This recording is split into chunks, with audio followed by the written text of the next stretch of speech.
Hey everyone, Avatar Guy here. James Cameron recently gave an interview with ABC Australia and answered some really interesting questions about the Avatar sequels. He touched on topics ranging from production of the movies to sustainability and to the in-universe story and characters.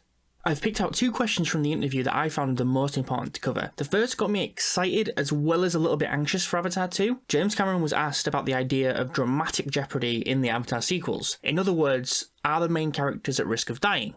His answer is kind of scary. He basically saying that in the Avatar sequels, there will be real loss and grief, and from what I can interpret, he's also saying that these losses will begin in Avatar 2.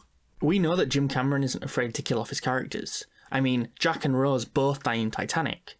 Jim really knows how to get you invested in a character and gut punch you to drive home a message. Jack was a lower class passenger on the Titanic, and they died in greater numbers than those in higher classes. Jim helps drive this point home with Jack's death and gives it real emotional weight. With this in mind, it's pretty safe to say that no member of the Sully family is safe. In another recent interview, Cameron mentioned that he might not be directing Avatar 5, which made fans extremely concerned, including me. In this next question we get some clarifications. He's asked how he would be able to hand off Avatar 5 after he's worked so hard on it. He said that he really wants to direct all the sequels, but that he's not getting any younger, and that if he doesn't direct them, he's got this big team, and the aim is to create a succession plan. He mentions that this is a way of reassuring Disney, who pay the bills, that Avatar 5 will get made.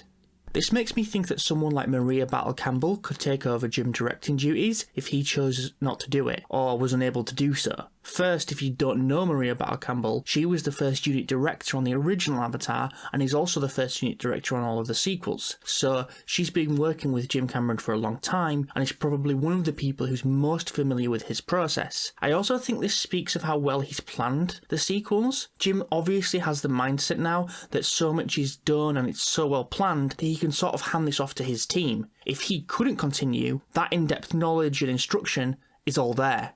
I'd really encourage everyone to go and check out the full interview, so I'll leave a link to it in the description. It's about 12 minutes long and has some really interesting questions. I'm really glad this interview took place, and I always love to see James Cameron interviews anyway. I'm actually more hopeful now that Jim will end up directing Avatar 4 and 5. I'd love to know what you think in the comments below. As always, I want to thank the Based and Robust Network, and thank you for watching.